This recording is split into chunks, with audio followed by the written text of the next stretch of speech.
Marc, chapitre 13. Lorsque Jésus sortit du temple, un de ses disciples lui dit, « Maître, regarde quelle pierre et quelle construction. » Jésus lui répondit, « Vois-tu ces grandes constructions? Il ne restera pas pierre sur pierre qui ne soit renversée. » Il s'assit sur la montagne des Oliviers en face du temple, et Pierre, Jacques, Jean et André lui firent en particulier cette question. « Dis-nous quand cela arrivera-t-il, et à quel signe connaîtra-t-on que toutes ces choses vont s'accomplir ?» Jésus se mit alors à leur dire, « Prenez garde que personne ne vous séduise, car plusieurs viendront sous mon nom disant « C'est moi », et ils séduiront beaucoup de gens. Quand vous entendrez parler de guerre et de bruit de guerre, ne soyez pas troublés, car il faut que ces choses arrivent, mais ce ne sera pas encore la fin. Une nation s'élèvera contre une nation et un royaume contre un royaume. Il y aura des tremblements de terre en divers lieux, il y aura des famines. Ce ne sera que le commencement des douleurs. Prenez garde à vous-même. On vous livrera aux tribunaux, et vous serez battus de verges dans les synagogues.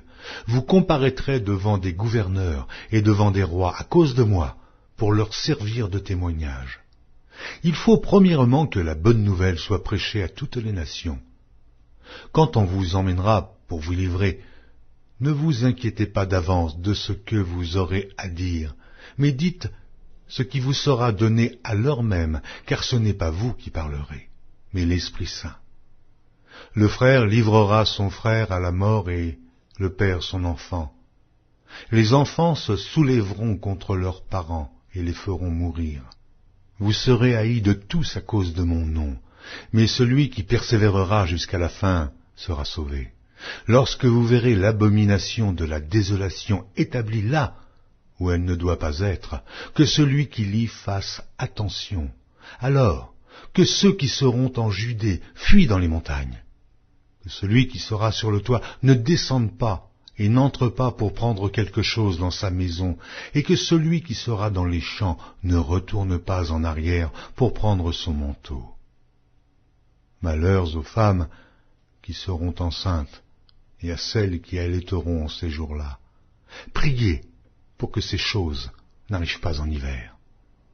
Car la détresse en ces jours sera telle qu'il n'y en a point eu de semblable depuis le commencement du monde que Dieu a créé jusqu'à présent, et qu'il n'y en aura jamais. Et si le Seigneur n'avait abrégé ces jours, personne ne serait sauvé, mais il les a abrégés à cause des élus qu'il a choisis. Si quelqu'un vous dit alors le Christ est ici ou il est là, ne le croyez pas, car il s'élèvera de faux Christ et de faux prophètes. Ils feront des prodiges et des miracles pour séduire les élus, s'il était possible. Soyez sur vos gardes. Je vous ai tout annoncé d'avance. Mais, dans ces jours, après cette détresse, le soleil s'obscurcira, la lune ne donnera plus sa lumière, les étoiles tomberont du ciel, et les puissances qui sont dans les cieux seront ébranlées.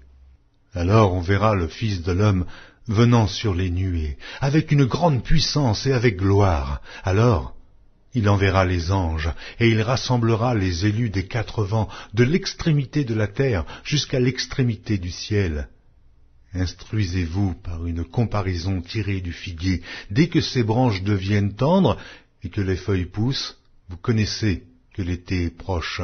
De même, quand vous verrez ces choses arriver, sachez que le Fils de l'homme est proche, à la porte.